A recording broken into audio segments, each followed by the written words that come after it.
March 4th Mechanicsburg Borough Council meeting to order. And before we get into the Pledge of Allegiance, I'm going to announce that we're going to have an executive session at the end of the meeting.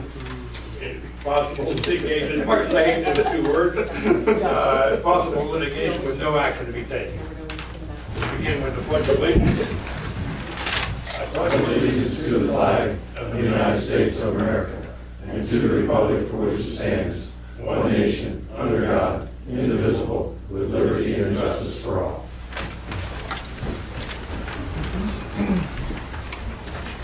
Roll call.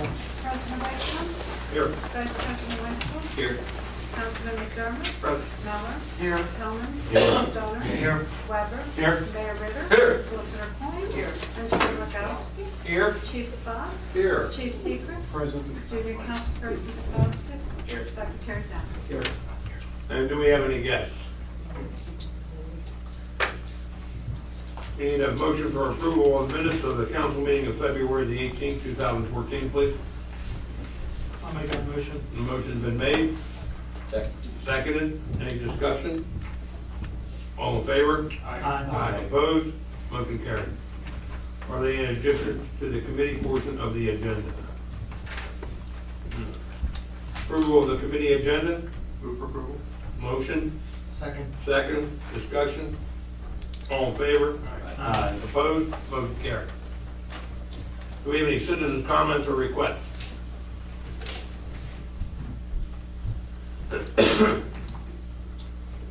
Standing committees of Borough Council, Community and Economic Development, Councilman Weber. I will defer to Councilman Bellman. Did you have anything for that category? In regards to the downtown Mechanicsburg partnership, they've set a date for their wine walk for May 11th, and that's Mother's Day weekend. And right now, they're going to be working toward getting a special event permit with the state for that event. And that's all. Okay, thank you. Reported downtown coordinator, Rebecca.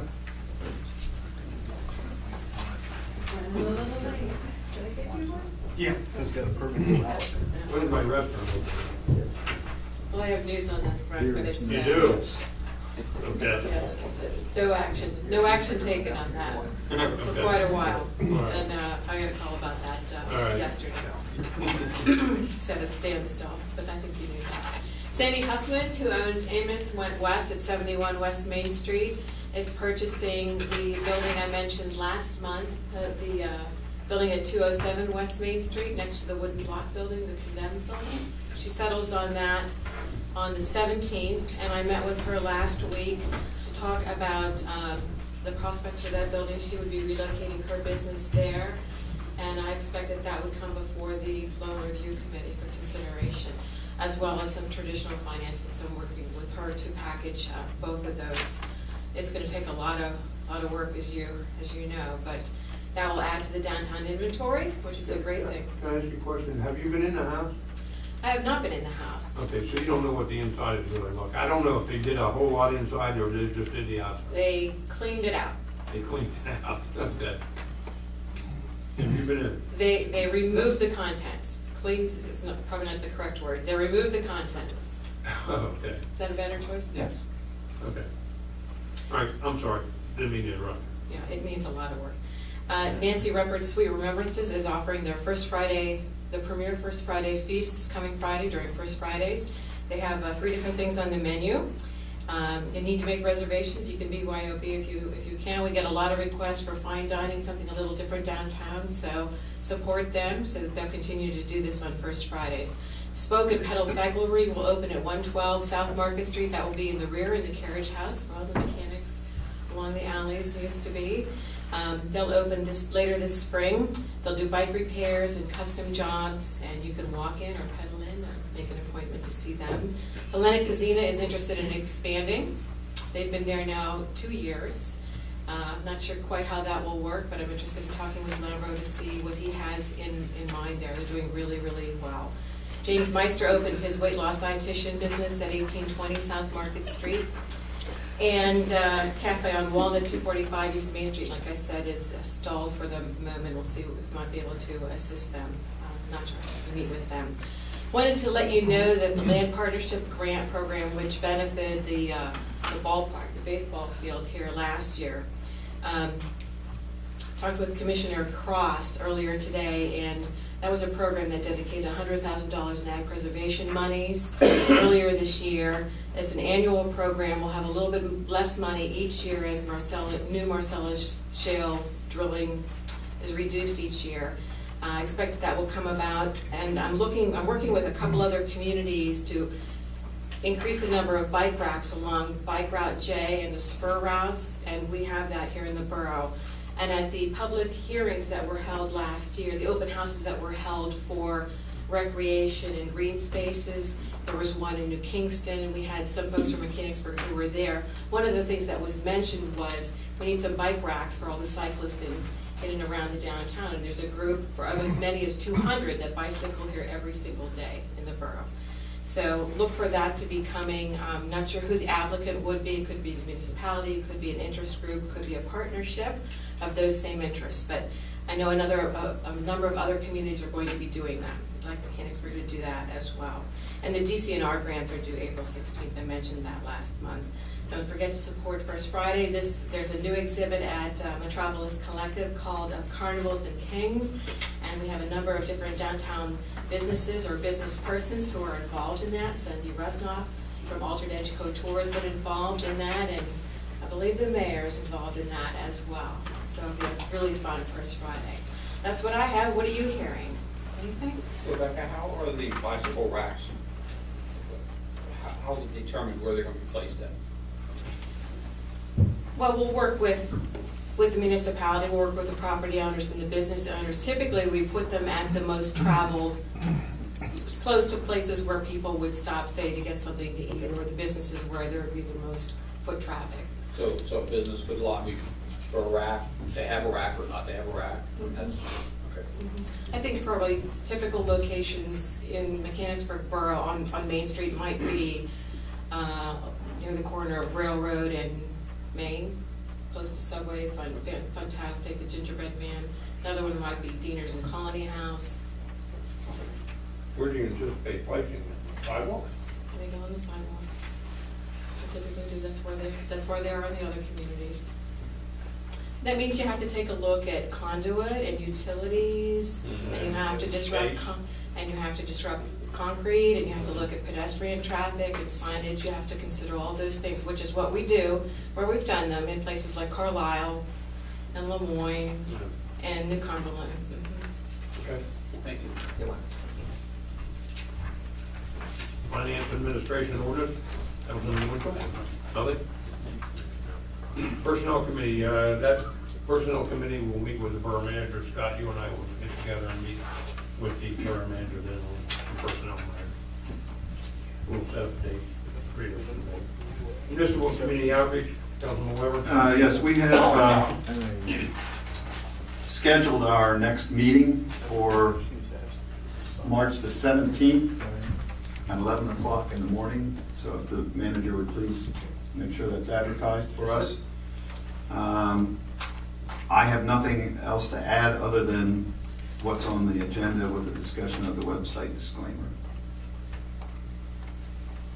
So I don't know if the solicitor would want to.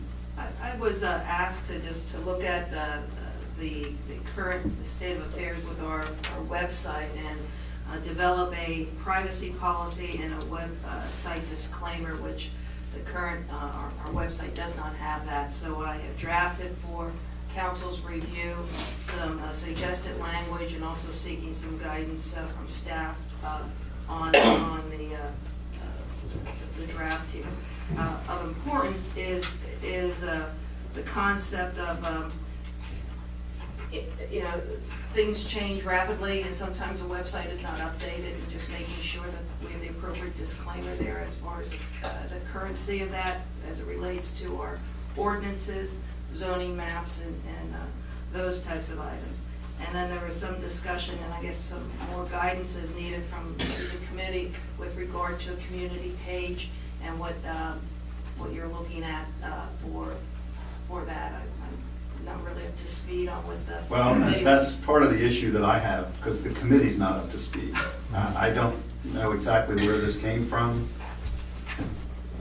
Miller, were you, did you? We've been I working mean, on this. We met with the IT department and our IT vendor, and Julie Purcell, who was doing the website at last Wednesday. And what came out of that as we're finalizing to put the community page out was the way that it's currently constructed, each volunteer board and commission will have its own Dropbox, so to speak. Right now, we use Yahoo groups, and we send out all of our information via Yahoo groups to all of our volunteers, agendas, documents, things like that.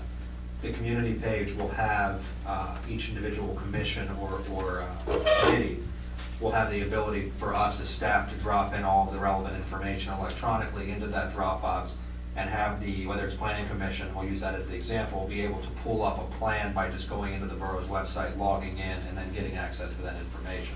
So it's kind of a data dump place for people to be able to access, volunteers to be able to access information. The genesis of the conversation with the IT vendor and the website vendor was there was some concerns being expressed about council's Dropbox on this particular page, and if we were going to start dispersing council packets via this community page, what would be relative sensitive information and what would we not want somebody to hack into, privacy, things like that. In addition to that, our IT vendor had concerns about essentially the entire format model of the community page, in that whether somebody uploads a website or uploads an event, they had concerns that we needed to put a disclaimer in that was pretty airtight that would allow us as staff or council to say remove an event from the website that somebody would consider to be offensive. If we didn't have this disclaimer and say that we had that right, we'd of course open ourselves up to any ACLU issues or things like that.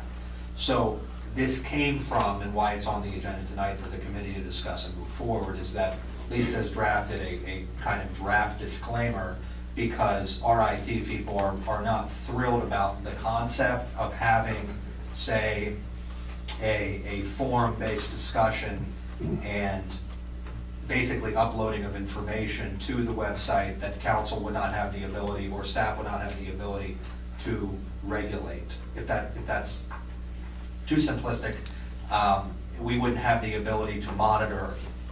So we don't have essentially, whether it's hate speech or somebody, because essentially the way the community page is going to work, as you'll see during the town hall meeting, is somebody could essentially start a thread that says there's Earth Day is April whatever. Somebody could respond to that thread with something derogatory, nasty on that. We need to have something on that website that says that if I see that as the administrator of the website, I can remove that without exposing us to somebody saying, well, you took down my comment, that's free speech. So that's the genesis of it. The Chief and I and Glenda met with them, and I think that was Dave Sizer, who our IT vendor's biggest concern, that there's essentially no deep layers to security. So there's 2 points. There's no real deep layers to security of any information that's going to be locked behind a simple password and username approach to that. So if the chief were to send out something personnel related, or I was to send out something personnel related through this community page, all it would take was somebody to get access to that, and they would have information on everything related to that. Secondary point, that this is going to be a community-driven page, that we needed to have the ability to, and regulate's too strong of a word, because I don't want it to sound like Big Brother, but the ability to regulate any sort of off-color, obscene, or just simply derogatory language. So that's the genesis of it. I mean, it's not pressing that we get it done, but this is what the first draft that came out of that meeting.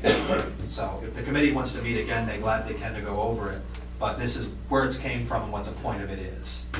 Well, I'll tell you right up front that I'm not happy, thinking about giving out the council packets over the meeting.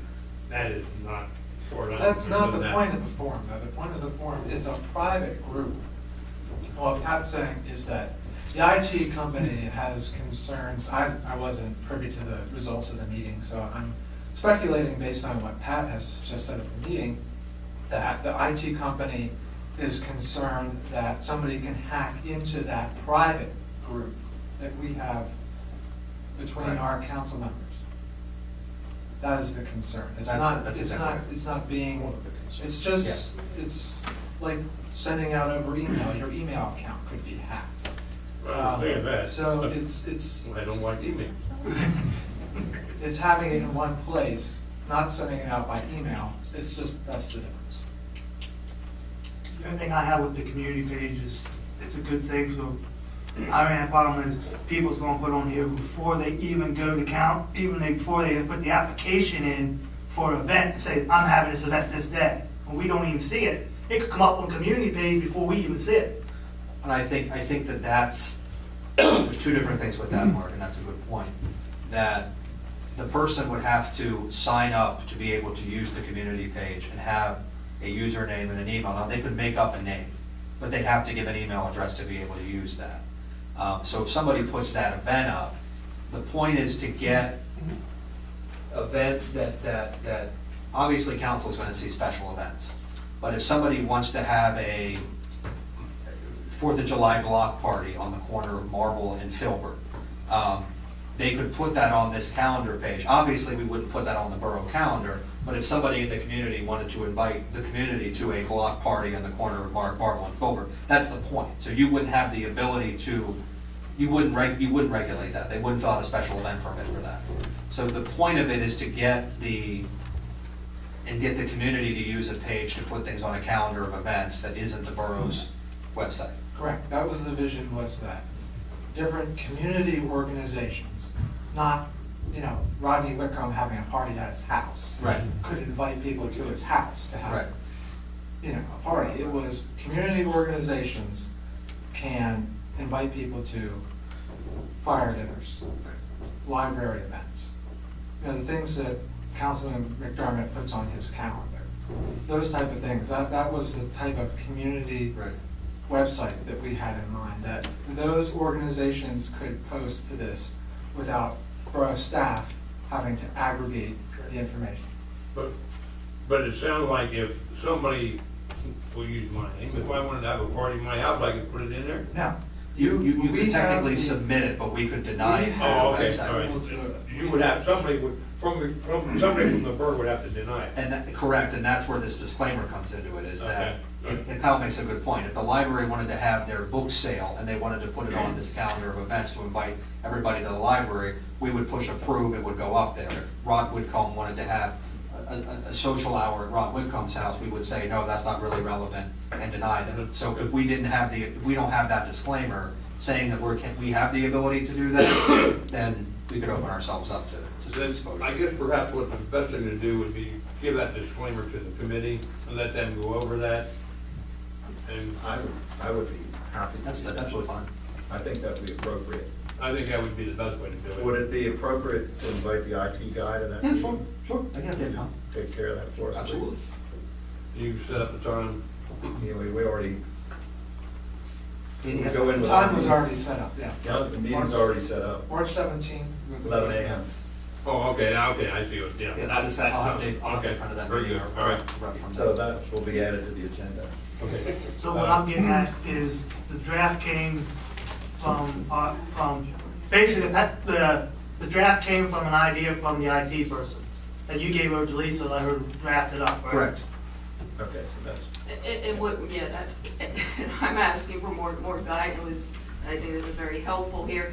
When I looked at our website, we didn't have even a privacy or disclaimer embedded in our whole website. So this is addressing that. And now, the secondary point is the community page and getting guidance on that. well, for example, I don't know if maybe our friend from the press could say this, but Penn Live, if you want to make comment, you have to register first Right. with your name, and you can have a fictitious name that appears where you put your comment, but you have to be registered. Is that This would be something? part of that. You would have to register with the website in order to post. You'd have to use your real name. That would be. So I think What the the committee gets solicitor- together. Yeah, let us get together. What the solicitor's concern was also about was our general website, updating our general website with relevant information. We do not have a disclaimer on that, like the codes. that is Right, in the exactly. Codes book. If we don't have the most current zoning and codes book and codes on the website, we're not protected right now because we don't have a disclaimer on there that says this, we do not, you have to come to the borough office to get the most current version. The website may not be the most up to date. Yeah, correct. That's a good. And there's two different, and that's exactly right. I think it's important to clarify, there's two different issues that are here. You obviously don't need to sign up for, and I don't want the public to think that, you have to sign up to use our website. The community page is a piece of the website that you're signing up for the additional access to that particular information. And I think, for example, to use the planning commission, if we upload the newest map that Landmark is doing for Landmark Homes, that community site allows us to say, for example, put a thread up that says, planning commission Dropbox, put that in there, and somebody could go onto the planning commission and see the newest map that's put up there. It's more of an information hub for the public and the community to use, but with that comes the responsibility of signing up for that, so we don't have the issues that are there. Okay. And we as council can collectively decide what goes on to those threads, if it's personnel-related issues. I understand that they're of a high sensitivity, so maybe we do not put that information onto our thread. Personnel and issues will not be. We can keep that off. But, as a council member, it'd be nice to see what the planning commission packet, what they're doing, what's coming up at their next meeting, or the HARB, without having to rely on borough staff to deliver that information to us. Well, it's before for the the, meeting. there's a savings to be had here too with the lack of paper. If you want to look at, it's difficult for us to run off, and we don't have actually the ability to print off a large scale map, a color map for that. So those can be $75 a piece when you run them off at a printer. So if somebody on council wanted to take a look at the landmark plan, if you were able, not only would we put it on the generic portion of the website, but you would have access to all of the packet of information the planning commission got to keep you better informed without printing out 60 pages of information. I mean, there's a benefit and cost savings to it by doing this. It's just, again, it's going to be an education process to the public that you're going to be able to get access to the codes and zoning information, administrative services, pay your sewer bill, do all of that stuff without signing up for it. But if you're going to take part in the community aspect side of it, putting threads up, doing events, you're going to need to put a username with that, and a specific, whether it's fake or not, a name to be added to it. I think the one simplicity of it would be the library association. The library could put out like either the monthly newsletter or the different events they're having That's to correct. send out. The museum association is going to have one person basically loading everything into the. That's correct. The rec board will put this, they're two different. their programs on. Each different board or commission will have their own, and already does, because the page is done. And we'll put it up on during the committee meeting so you can see what we're talking about. Each individual board and commission will have their own little, under squares, but little square button that you click on. So if the rec board wants to upload something to that, the Easter egg hunt, we can put information on that to click on the rec board. Now, the Easter egg hunt will be in the front of the website, but if it was something as specific as, you want to look at the planning commission plan from October of 2014 and 2015, this will be that information area that you'll be able to access it all the time. So the public will be able to find planning commission packets, information, HARB information, things like that, indefinitely. Instead of sending out an email on a Yahoo group to somebody who doesn't get it, there's always going to be that information. So it allows us to electronically store something without buying Laserfiche or anything else like that. I don't want to belabor the issue, but it appears to me that our committee has its work cut out for us, because we'd really like to have this in place by the town meeting so the public is aware of exactly how this works. So let's get to it. Patrick, a comment I thought, I guess I'm confused a little bit, that I thought I heard you say early on is that council packets potentially could be on there, and then Councilman Miller said that was not ever the intention.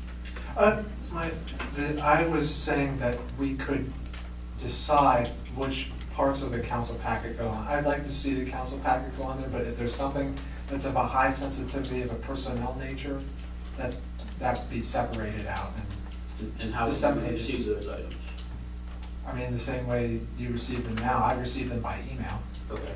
Yeah, what it would do, and my understanding of when this process started was to create what's called an FTP site, which essentially would mean that if you go to the community page, you would be able to click on Borough Council, and you'd be able to pull up your packet. You would have, Jay Winch at whatever, sign in, and you could click on Borough Council, and then you would have a private view of what your council packet would be for that week. So And that would be just as secure as an email site? it would be, it's just as secure as an email site would be. That was the initial onset of it, but that was one of the things that Mr. Sizer brought up at our IT meeting that we had, was he wasn't keen on having anything going out to Borough Council be, and I, Well, through that domain. through that domain. So he wanted something more secure than what we had on the table at that particular time. So But this will be just as secure as an email address? if he has, that's the kind of, when we left the meeting, what we kind of said internally was it was a little bizarre that there were as many concerns about it being kind of signed into through a website as opposed to sending an email, because you're just as likely to have somebody hack into your email than they are to hack into it. So it's a little bit interesting, but I think his thought was, and he doesn't deal with this every single day, I think he thinks that there's a lot of private information that gets dispersed here. As you guys will know, a lot of the times it's memos and information that's public documents to begin with. So he wanted something a little more secure than that, but we can talk about that in the next meeting. But there is a button already built into it that if council wants to go that route, it would be as simple as us uploading your package to the website, you signing in, and then you would have access to it 24 hours, 7 days a week. That's done. It's just a matter of what council's comfortable with using. Okay, you're gonna take care of that? Well, Gary, all right, very good. Anything else on that? No, I have nothing else to report. Okay. Property, parks, and recreation? Councilman Feldman? I think I'm going to defer to Councilman Stenner on that. Park and Recreation will have a meeting this month, next week, next Tuesday here at 7 o'clock. Some of the things that we discussed last month at the board meeting was about the daycare pool rates and the times that the pool will be available for the daycare people to use. Usually it's like from 1 to 4, something like that. That hasn't changed in the last couple of years. The rates are the same as it was last year for them. And the letters have gone out to all the daycares that use the pool, so they don't know what's going on for this upcoming season. Discussion was brought up for the meeting that we had the pool scheduled to open on the 8th, if I'm right. But with the school year being extended, we talked about how to do that. So basically what we're going to do is, I think Pat understood, I think we all understood everything. They're going to stay open like it was, going to keep the same schedule as it was. Just put a note on the board that the pool hours may be altered for the first couple days of the summer.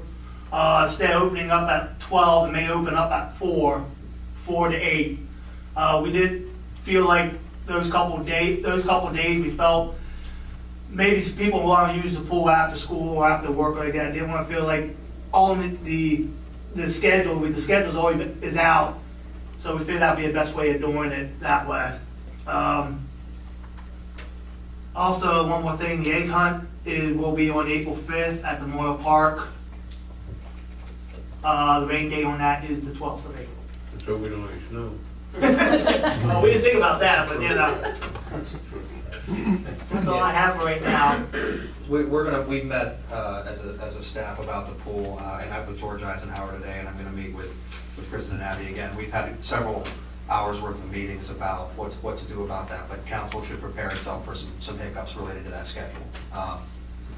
My understanding from talking to the school district is they're not going to push themselves any longer than the 13th of June in terms of classes, in case they have any more snow days if it snows in April. So that second week, that 8th through the 12th, is going to be the only time that we're really dinged up with staffing. So, Kristen and I will work that out with whether we have to open half days or what. But, of course, the most paramount aspect of that is safety. If we don't have the guards, we can't open the pool. Yeah, right. So we'll get it figured out. There should be hopefully enough college kids. Maybe we can open up. We'll try to maximize as much as we can.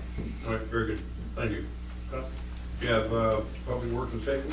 Yeah, and I wanted to say at this portion of the meeting, we were lucky enough, the members of council, to be invited to the Washington Fire Company banquet last week, and I think it was attended by at least 3 members of the council, Councilman Stenner, Councilman McDermott, and myself, and we had a wonderful time, and we really appreciated the invite, and thank you for President Trace there for that. And it was great to see these members of the community get recognized, and they do such a wonderful job protecting us. And I just wanted to mention it was a really nice time. It was nice to share time with the members from from Washington Fire Company and some of the members from Citizens Fire Company that attended. So it was a great time, and I wanted to thank the fire company for that invite. And at this point, I'll defer to Councilman Stoner again.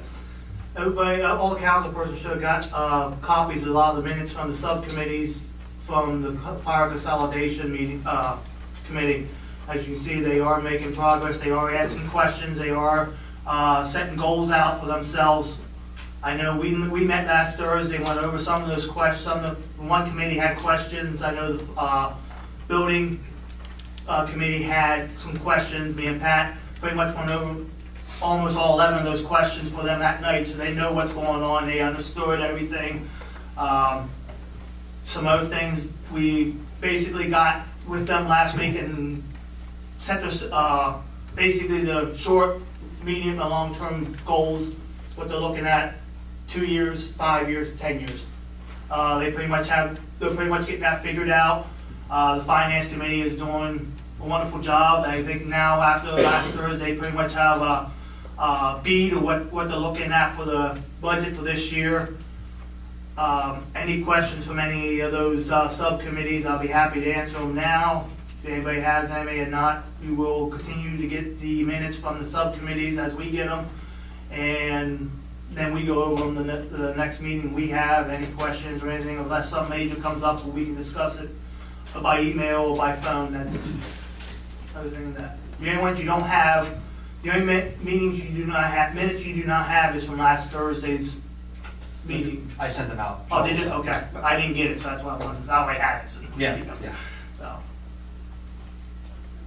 Is it? Thank you. Our agenda items, additions for action of Borough Council. I have one addition. Last night, the HARB discussed and wanted council's approval to ask Fred Pratt, who is a now retired version or member of the HARB, to serve as the liaison to the HARB. Essentially, he wants to still come to the meetings and provide his input, but he would be a non-voting member of the board. So they recommended last night at their meeting that they would like to have him fill that capacity. So if council is okay with that, I'd like to add that to the agenda for your formal approval. Add that to it. All right, any other additions? We need a motion for approval of the council action agenda, please. I make that motion with the addition. Motion's been made. Second. Seconded. Discussion. All in favor? Aye. Opposed? Motion carried. Discussion and possible action to adopt the proposed rules for the joint compost site. I'll make the motion to approve the rules. Motion's been made to approve the rules. Do we have a second? Second. Do we have a discussion? Oh, go ahead. No, go ahead. Go ahead. I had one item that, I guess I defer this to the chief. The dusk to dawn rule. I understand that we used to have that rule for the park, and for some reason that was not enforceable. And if that's not enforceable for the park, how is it going to be enforceable for the compost site? That's the question I have. I'm not sure. From the time I came, there were posted hours for the park closing at either 9 or 10 p.m. and opening at 6 a.m. From the time I've been here, at least from the first time I learned the park rules. So It's in my understanding. No, I don't doubt. I'm that just was the saying I'm case. unfamiliar. Yeah. Generally speaking, with appropriate posting or notice, dusk to dawn should be an enforceable. Plus, I believe we'll have cameras at the. And if somebody, and I think where the importance of that, and I think Gary, you make a good point to bring that up, is that the difference between this now is that there won't be open as it is now, dusk to dawn. There's going to be not only a wooden arm down, but then a gate behind that. So if somebody comes up and gets into it after dark, they've broken into it. I mean, essentially, they would have had to break into it. So is this, Your key card won't work. Yeah, the key card will not work. okay, out. so is this regulated by the sun, or someone has to flip a switch? Well, and that's again, another good question, is that we'll have. I can tell you this Go one. ahead, please. If there is an argument, having been through this in court and been on the losing end of this argument, What will determine dusk to dawn will be the weather forecast, official setting of the sun, that's dusk, official rising of the sun, that's dawn. And I have lost in Cumberland County Court. Well, I've been on the wrong side of that argument in a prior stop. Okay, so my question is this done electronically? Is this done from the office here, or? It's done electronically. There's software that is in the office here, and as well as the sewer plant that Okay. can be sent. Yeah. All right, then, I'm okay with that. Okay. And Any other discussion? and Silver Springs Township is in agreement? Yes, yes, sir. Yeah, I spoke with the solicitor too, Mr. Winchell, so there's no objection Okay. from his end or from my end on behalf of the borough. Did I understand that commercial establishments cannot take from they can take stuff to the composting facility, but they can't take from it? That's right. What happens in a case though if a commercial entity is working for a private individual that's unable to do the work themselves? I mean, There's a case-by-case based association with that, Scott, that if somebody calls us, this gives us the ability to work with that particular property owner if they're in Silver Spring Township or the borough. That person, if they have the key fob, will have to register at Silver Spring if they're a Silver Spring resident, or the borough if they're a borough resident. So we'll be able to verify that through name and address if they are there.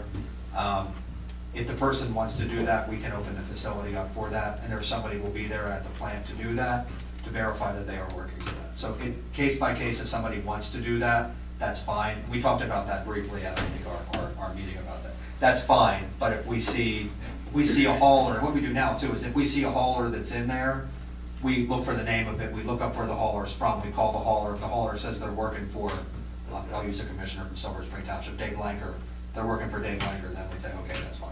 So, Yeah, I know, I think Councilman Whitcomb and somebody else might have a combined meeting with Silver Springs on this, right? Correct. That's where this all came out of? That's correct. I have a couple of different things. The one thing, the permit fee for the commercial, I don't agree with that. What's that? The permit fee for the commercial. Permit fee? Yeah. You don't agree with that? We said it's $500 a year. That's one job for some of these guys. Oh, you think it should be more? I think it should be more. Well, I think it should be per truckload in there. Well, that was a little bit of a discussion, if I remember correctly, and we basically agreed to that 500 as a fair figure for the first year out of the gate. This is gonna be a learning experience for everybody. Well, I'm just saying, one guy gets $500 permit, he can haul up there all year round. Mark, when we looked at it, Ron and I prepared and we called other compost sites, and $500 was kind of the median of the 5 or 6 facilities that charge and let commercial haulers use it. Lower Allen Township, for example, is $1,000.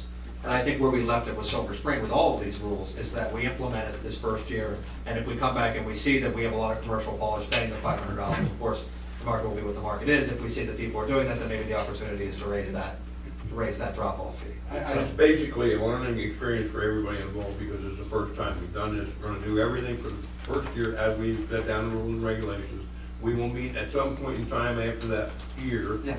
and make a decision whether we're gonna change those rules and regulations. And there was some debate on this issue. Yes, I there believe was. this was a compromise. But I'm just saying, that's a fair statement. I can see some of these haulers hauling in 20, 30, 40 times a year dumping it. I Because understand. it's a cheap way for them to get rid of it. I understand, but we can't charge $1,000 for a guy that brings in twice, and then it brings in 5 times, and the guy that brings in one time, we're gonna charge him $1,000. If we find out that's happening more on a regular basis, then we'll adjust the.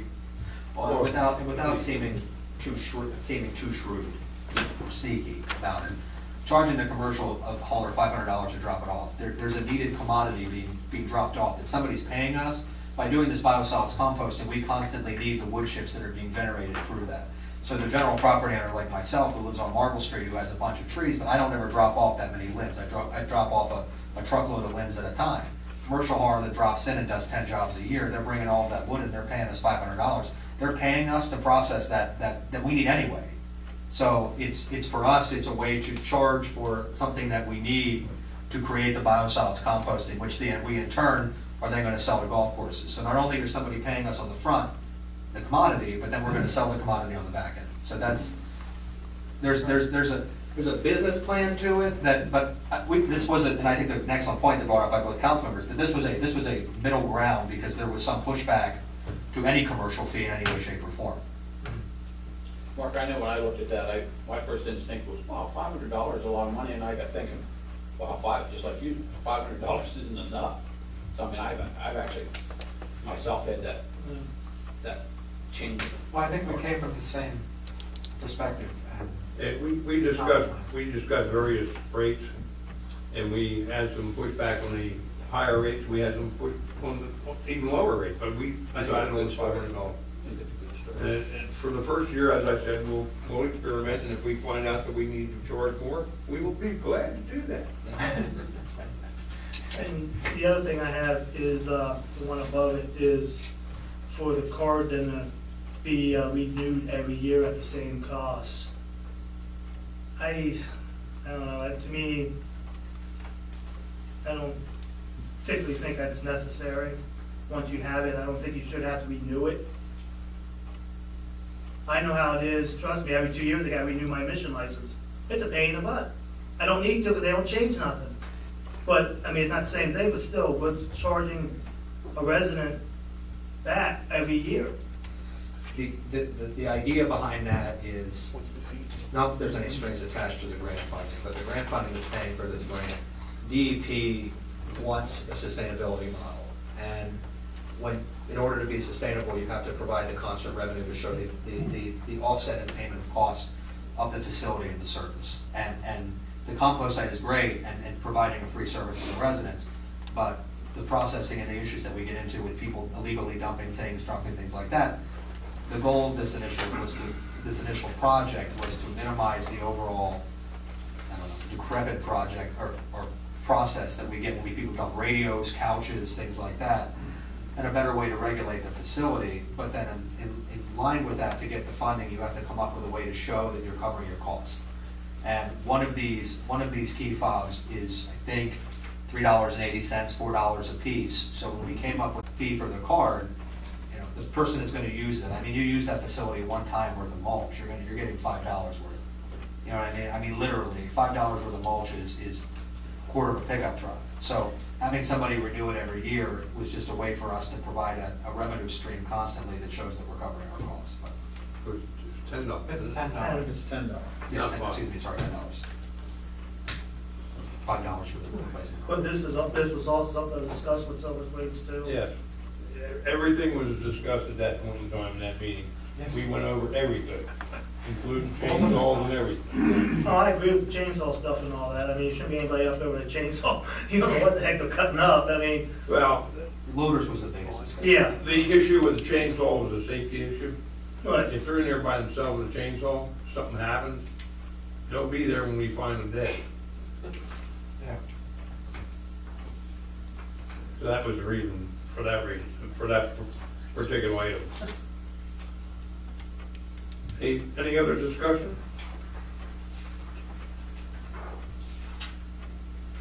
We have a motion, we have a second, all in favor? Aye.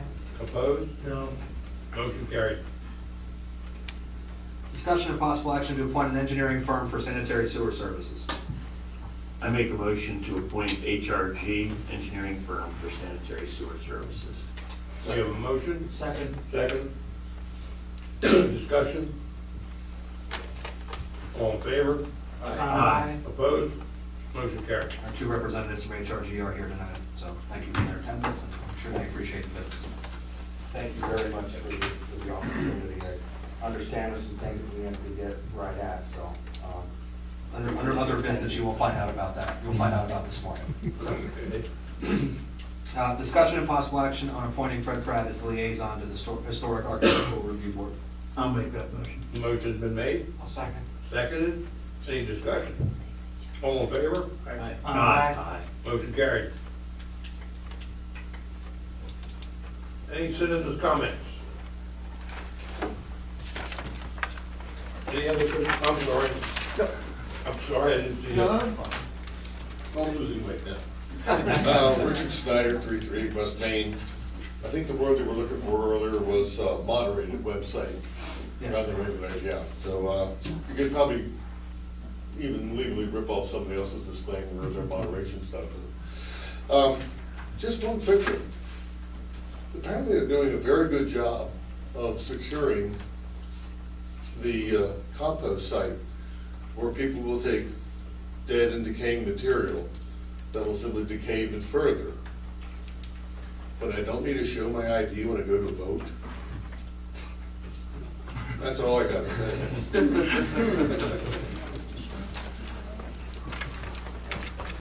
Thank you. Is there any other business? Linda? Patrick? Ron and I reported, we had an issue at the sewer plant this morning with an overflow of sewage, of course as it sounds, out of one of the tanks that is up there. The cold weather has wreaked havoc on, and I said this last meeting, on every service that we provide now, including the sewer plant. So we have now run the official gamut of services. DEP was reported that we had the spill, so to speak, everything is cleaned up, the tractor truck sucked everything out. But one of the things that we're going to need to do, that HRG is going to do, probably instantaneously, is we need to clean, when the weather breaks, the tank that is there. So that will be done immediately. But it's really no error on anybody's fault, but just Ron attributes it to the cold weather. I tend to believe that. And so DEP had no issues, no problems, no findings, no nothing. We reported it, and they're aware of it, and we will take care of remediating any issues that come out of it. So, Thank you. Chief? No, sir. Mayor? Gary? No, sir. No. Scott? Yeah, I'd like to request that staff draft a resolution in memory of the late Senator Hal Mallory. He just passed away. 84. Nice man.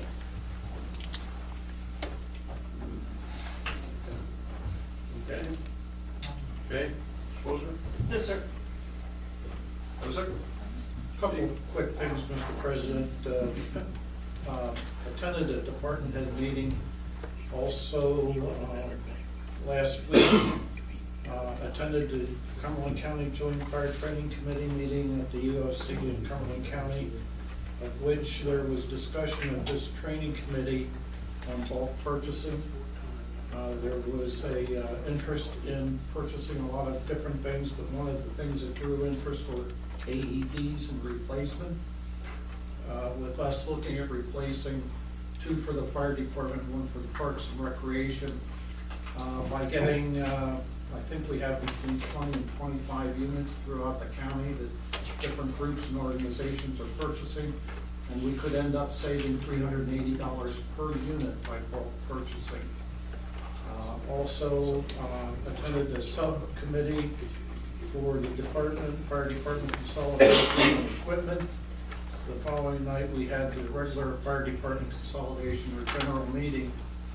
On Saturday, I attended the Lewistown State Fire Instructors meeting, which was very, very beneficial, and updates on some of the things. One of the real big topics that really kind of hit me strong was with the solar panels and the energized DC electric and what's on the roofs, and we're going to have to be careful on what gets put on our roofs in town, the amount of hazard that comes along with those. Also spent some time with the water company, not only with the major water main break, but we had also a couple small breaks in which I attended or spent most of the day out with the water company, and I would just like to elaborate on that.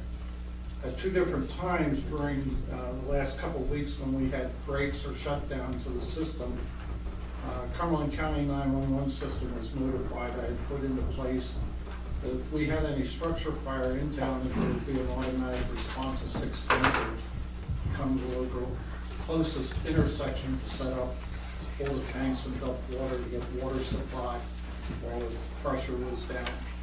The fire department responded to 16 calls in the borough last month and 20 outside.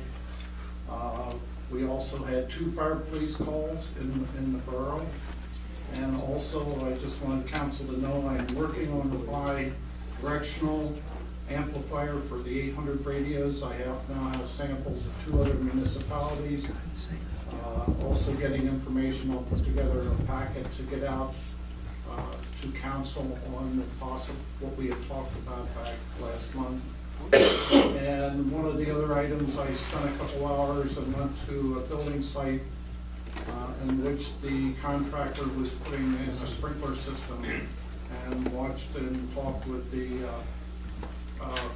installers of the sprinkler company with the building that's being set up. And that's all I have. Thank you. Two things for you. Yes, sir.